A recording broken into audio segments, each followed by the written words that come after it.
And welcome to another segment of AstrologyAnswers.com's weekly forecast. My name is Terence. The week begins on Monday, May the 12th, 2025. And on Monday will be an intense full moon in Scorpio. We have a full moon once a month. They'll be in each of the 12 different signs. With Scorpio, it could be revealing a lot of secrets, because Scorpio is all that hidden energies. It certainly could trigger a lot of intense emotional power struggles. But this full moon will be opposite, that's interacting with outside circumstances, rebellious, unexpected Uranus.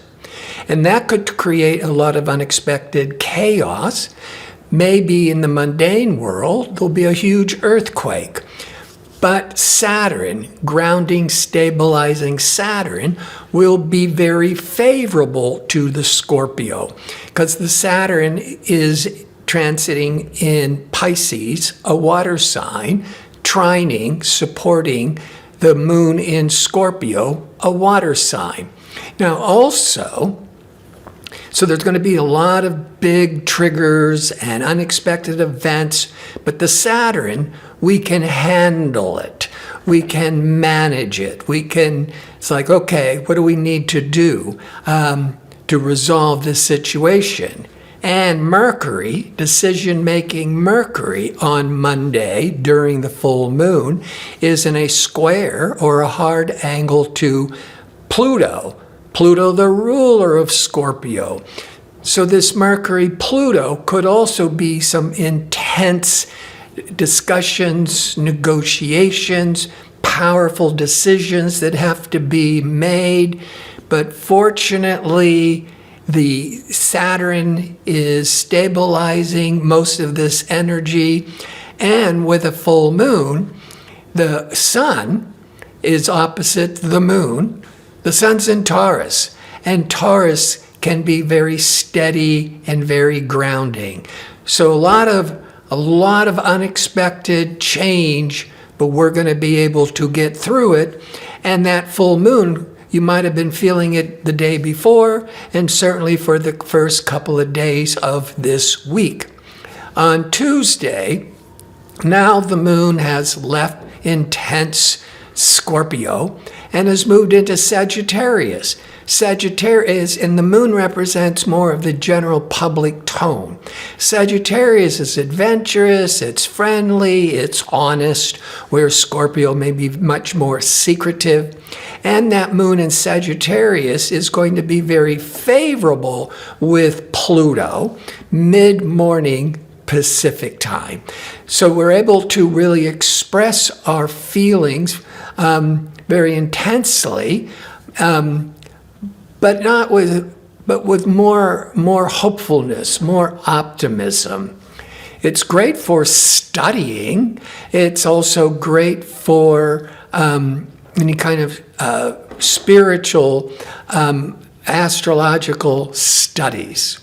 On Wednesday, the moon continues in outgoing Sagittarius. I always say Sagittarius is the eternal student and or the eternal traveler, because that moon wants to just expand and look to the future. But at the same time, the moon and there's no other planetary events going on, but the moon's still in grounding steady Saturn, with that moon wanting to be more active, more adventurous, more outgoing, without going over the top. On Thursday, the moon continues in friendly, fiery Sagittarius, but about 1 p.m. Pacific time, the moon goes into Capricorn for the next 2.5 days. Capricorn's an earth sign.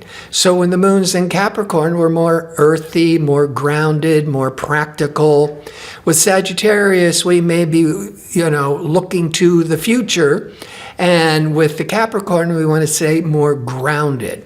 Now, before the moon goes into Capricorn and is still in Sagittarius, by 11 a.m. noon Pacific time, the emotional moon will be in a hard square aspect to cautious, restricted Saturn. So there might be, with all that buoyancy and optimism of the moon in Sagittarius, and then it hits Saturn, and there might bring in this needs for some major responsibilities or some emotional worries or feeling a sense of distance. Remember, these moon transits only last for an hour or two, and then we get to 1 p.m. Pacific time, and now the moon is more in Capricorn. But by late afternoon, the moon in Capricorn, which can be so realistic and practical and responsible, however, is going to now be squaring Neptune. So that late afternoon Pacific time, there might be an hour or two of being out of focus, maybe too lost in daydreams. Could also be triggering more anxiety about what you might have been worried about with the moon to the Saturn a few hours earlier. On Friday, as the moon continues in Capricorn, Capricorn energy is very more goal-oriented, more business-oriented, more organized.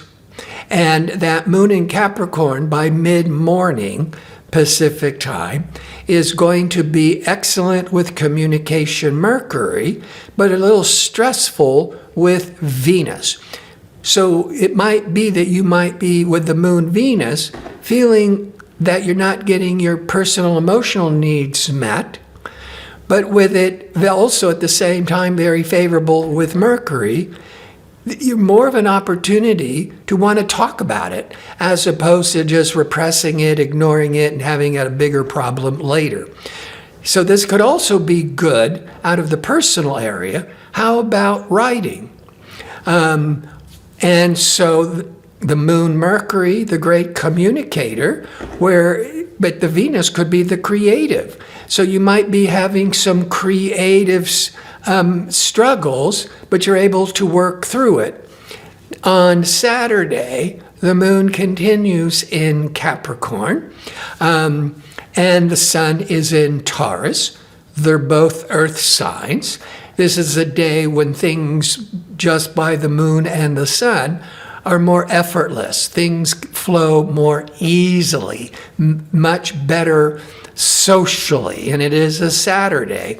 Plus, there's two major planetary events to make Saturday and maybe even the whole Friday, Saturday, Sunday exciting, because the sun in Taurus is going to cross over Uranus that's been in Taurus since like 2018.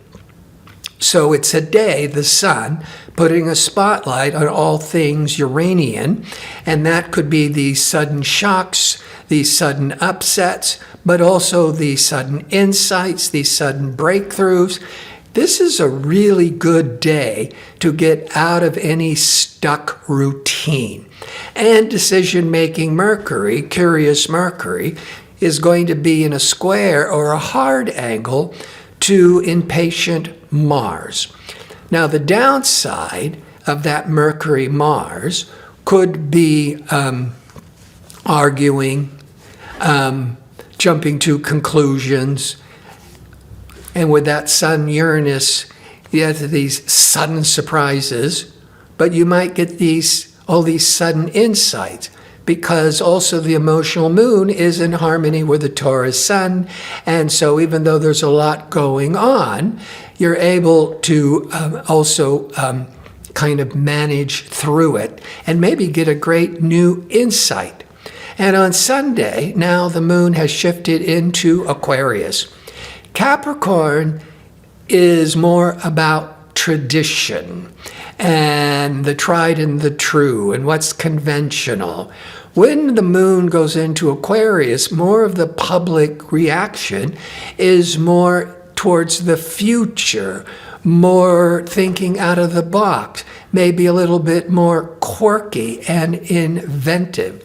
But this moon in Aquarius, around 6 to 7 a.m., maybe up to 8 a.m. Pacific time, we'll be crossing over Pluto. Pluto rules the underworld. Pluto is all that intense private energies. And so emotionally, that's the moon. You're going to be able to really express and really dwell into your feelings.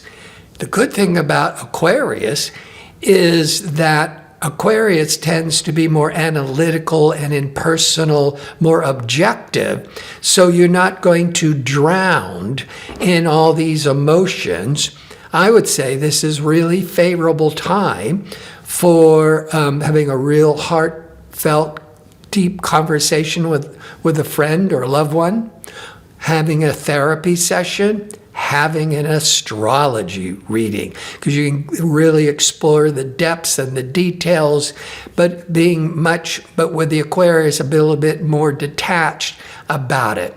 I want to thank you for tuning in. I hope to see you next week with my next segment. Until then, be safe and well.